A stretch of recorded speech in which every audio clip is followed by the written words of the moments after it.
NZ5 here. This is just going to be a video kind of giving a beginner's guide to Mjolnir builds. I'm by no means the expert on manastacker builds. That's going to be Connor Converse, but if anybody knows me, I'm also a mod in his channel in the Discord.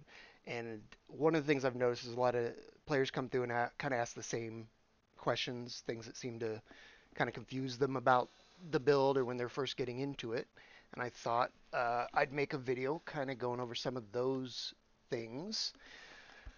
First things first, let's just show kind of what the build looks like when you play it. This is very, very scuffed. I'm not even on Mjolnir anymore. I've swapped my passive tree over to something else. I just threw my Mjolnir Guild gear back on, but it still should give you an idea of what the build kind of looks like when you play it. Now this is going to be the Cyclone Lightning Warp variant, and I'll go over a little bit different version you can also play if you'd like. The whole lightning warp thing, you might notice I'm kind of like staggering around like I'm lagging, but that's the lightning warp going off. And that is something that, you know, it can be very good. Some people love it, some people don't like it. It can help with mobility quite a bit, like you see how fast you can move in a straight line here. But if you absolutely hate it, there is another option that you can do instead. And in fact, I will show you what that is real quick. You could swap out in the links, instead of Lightning Warp, you could do Shock Nova. And then instead of less duration, which is normally to help with the Lightning Warp, make it feel better, you just put overcharge support in instead. So that the Shock Nova is doing shock. And in fact, this setup will do more damage on single target because you're going to be doing a better shock, right? But then it's just you're moving like normal Cyclone. If you ever played any Cyclone build ever, it's going to feel exactly like that, right? This is going to be totally personal preference. Either one will work fine. In fact, the first time I ever played the Mjolnir build, I didn't like the lightning work setup either, and I did this the whole time. Right? All right. Well, that's just a basic gameplay overview. Also, one of the main skills, the best skill basically is ball lightning orbiting. However, if you were going to do a map like Toxic Sewer, I'm going to show you this too, which I was farming this one for quite a while. You wouldn't want to use ball lightning so much. You'd want to use lightning conduit of the heavens, which is basically the second best skill in terms of damage effectiveness for the build. But when you're in a map that has really tight corridors, the ball lightnings are going to hit the walls and disappear, so they're not going to get to do their full damage. So instead of doing that in those situations, lightning conduit is better. On paper, it's less damage, but it's more effective damage when you're doing a map like this, where everything's real close together. And I can't see anything because I don't have the light radius is based on energy shield mastery, but that's okay. Right? That's with Shock Nova again. Let me swap the. You guys die real quick. I need to swap gems. Thanks. Let's put the lightning warp back in. Oops.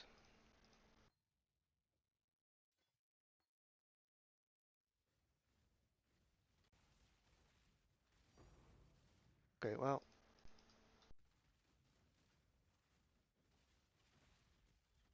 when I was actually farming this, I could clear this whole zone quite quickly. You get used to the layout, and you get used to the targeting with the lightning warp, which does speed you up. But in any case, I think you get the idea. All right, so few things. Let's say you're wanting to swap to the build in League right now and you've already got some currency. Well, then you can go and get all the core items right off the bat. Mjolnirs are dirt cheap now. Indicons were cheap. If you're buying them right when this video comes out, they're a little expensive right now because another build just started using them that got popular. But Shaper's Touch shouldn't be too much. Ivory Tower shouldn't be too much. You don't need a Mage Blood to play the build whatsoever. You can do just a high ES belt. You can get a Hunter Influence Stygian. There's some crafting guides for how to do those. You buy a regular Stygian with the stats you want. You slam on the Hunter's Influence, you have about a 1 in 7.5 chance to get tier 1 attributes, and you have like a 1 in 3.7-ish chance to get tier 1 or 2 attributes. So it's not too hard to get the percent attributes on there. um, if you were doing this from like a league start perspective, you don't need to get all the gear. You can literally just get a Mjolnir. There, if you were making your way through white, yellow type maps, just a Mjolnir and a bunch of kind of rare crafted gear is going to work just fine. If we go back, let me show you here my. Well, this was day 3. This was the gear I had on day 3. So I had the core uniques and everything, but I mean, my rings were pretty trash. My belt was okay. My boots were. I did get 35 move speed boots at the time, but like, you know, just some res and whatnot, right? My jewels were so-so, and I had a Prism Guardian. But to start out, you could just do the Mjolnir. Then the next point, you can get Shaper's Touch and Ivory Tower. Well, Shaper's Touch first probably, and then you'd want to get Ivory Tower and Prism Guardian at the same time because there's a lot of synergy here. Once you start reserving your auras on your life, that's going to give you a lot of ES through the Ivory Tower. Um, Eventually, you'll want to get a Squire, but the only tricky part about getting the Squire swap is that you need to make sure your reses are capped without the Prism Guardian. And the Prism Guardian is giving you 37 all res, so that can be a little tricky to do. You have to get some pretty good jewels before you're able to make that swap, or just a lot of res on like your rings and boots and stuff. Um, this is a build that requires a lot of unique, so there isn't too many slots that you have a lot of flexibility in. Mainly it's the jewels and the jewelry, as we say. The belts, the rings, your jewels. That's where a lot of your res and everything is going to come from initially. Um, this was day 3. If we go to like day 6, I think I still had basically the same gear still. No, oh yeah, I had gotten my jewels were all upgraded. I was focused on upgrading jewels. Got my Watcher's Eye with the Clarity mod, which is important. Got my first split personality. I don't think I even respec my tree just yet, though. I think it was a day or so later. Yeah, yeah, yeah. This is the tree you're going to use once you actually get your split personality set up. It kind of looks weird that it meanders all around, but that's then the split personality goes here and gets max effect, right? Um, Also, one thing to note: when you are buying your jewels, you may want to settle on a lot of stuff, right? Which I did early on, kinda. But what ends up happening if you see one jewel that's got the max mana roll that you really want, and on the attributes, it's got you want strength in it. That's what we're stacking, right? The difference between a +8 strength and int roll and a +10 may not seem like much, but if you start settling on every piece like that, it really starts to add up. It's 2 strengthen in here, another 2 here, another 2. All of a sudden, you've got 30 or 40 less flat. And then, when you get things like Great Wolf, or if you had a Hunter belt with percent attributes, that it's like you're kind of double dipping on that on the settle. And more importantly, that you might spend 20, 30, 40 C whatever for the settle jewel, and it might be like 1 div for the good one, but the thing is, you buy the 1 div one, and if you ever need to, you can resell that for a decent amount. Whereas that cheaper one probably won't resell. So, and then you're going to end up buying the 1 div one later, anyways, right?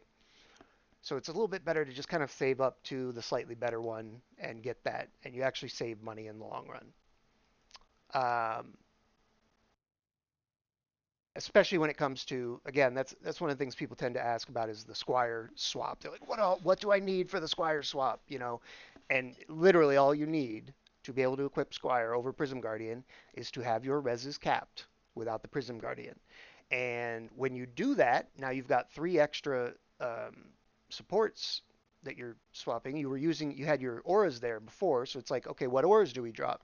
Well, you drop the damage auras. You're gaining 3 links of damage for your main skill, so you don't need to be running like Wrath or Zealotry or anything anymore. You just make sure you keep, Flesh and Stone, Discipline.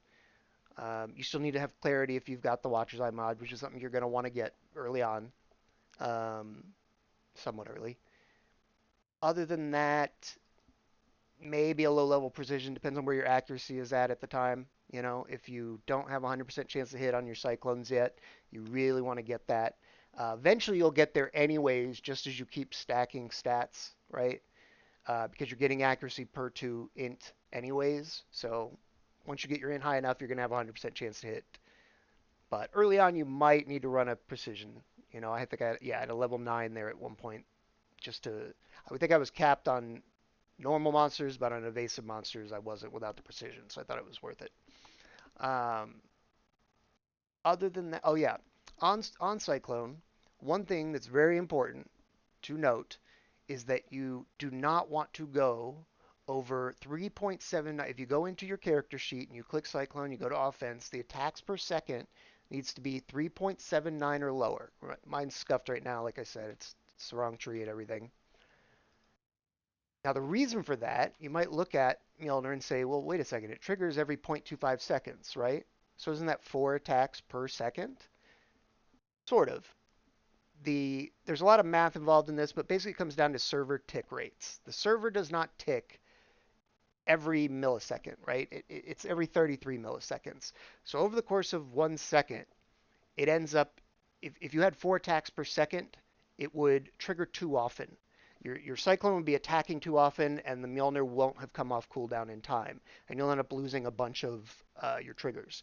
In fact, if you're at 4 attacks per second, you're probably losing like a third or half of your damage at that point.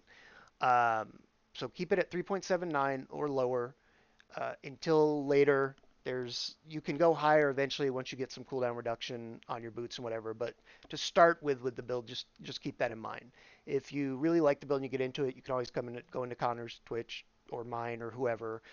Come on the Discord, and you can take the build further and you can get over that eventually. But just to start, just keep that in mind. 3.79.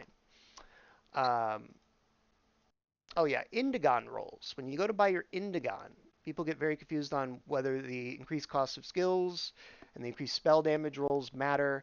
Uh, yes, but not as much as you might think.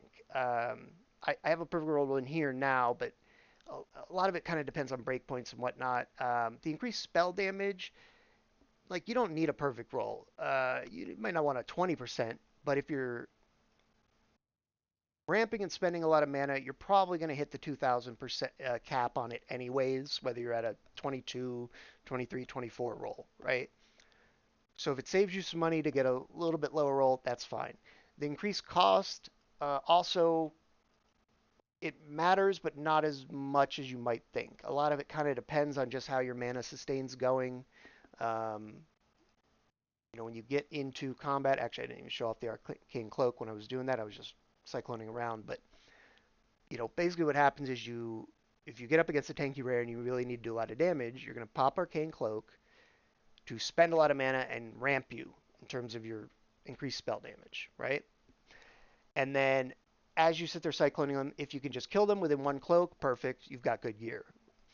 Early on, that may not be the case. You might have to do it. You're going to be sitting there at low mana for a bit. You're going to need to stop attacking so much to let your mana regen. You need to let the Indigon stacks fall off and then re-ramp again. Wait for the next cloak, right? Try to regen your mana. Prior to Mage Blood, you'll have a mana flask, and that'll help you refill.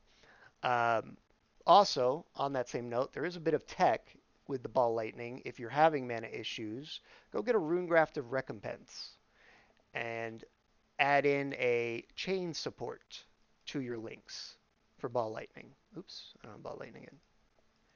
The chain support with Ball Lightning, plus the one chain you get off Mjolnir already, is going to help with the mana a lot. It's not going to keep you full mana 24/7, but it's going to help. It's going to help you recoup your mana in between the cloaks a lot quicker. Um, that's something sometimes people have at certain. There's like a certain gear level that a lot of people get to where they swapped early on, they had the mana flask, and then at some point maybe they get a Mage Blood or something, and they start having some mana issues until their gear gets really good, where they're just able to kill anything within one cloak, right? But there's kind of this gray area in between where it can become a problem for a bit.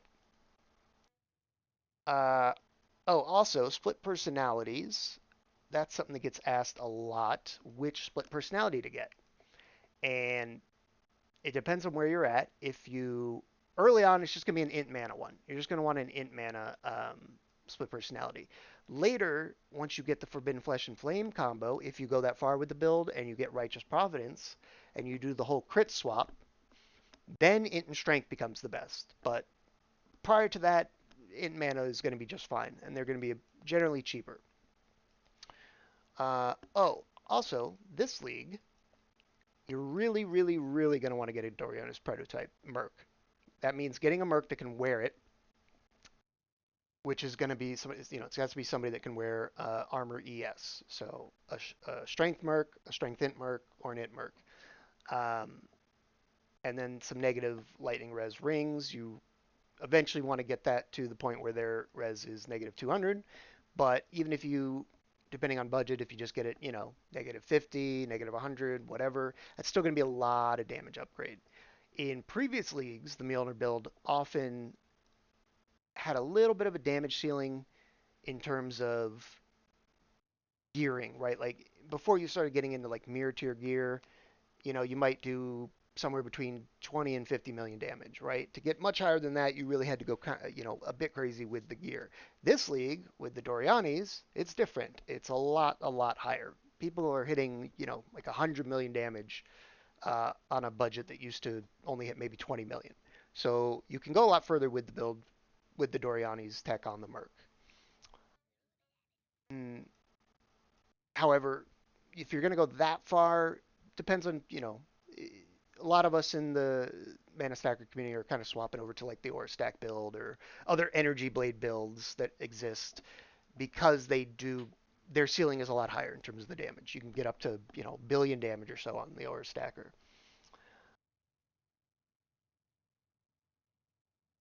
Okay, I think other than that, I'm gonna include some of the POBs for different budget levels in the description, so you can check that out. Let me see here. I think that's pretty much all of the frequently asked questions I see from newer players.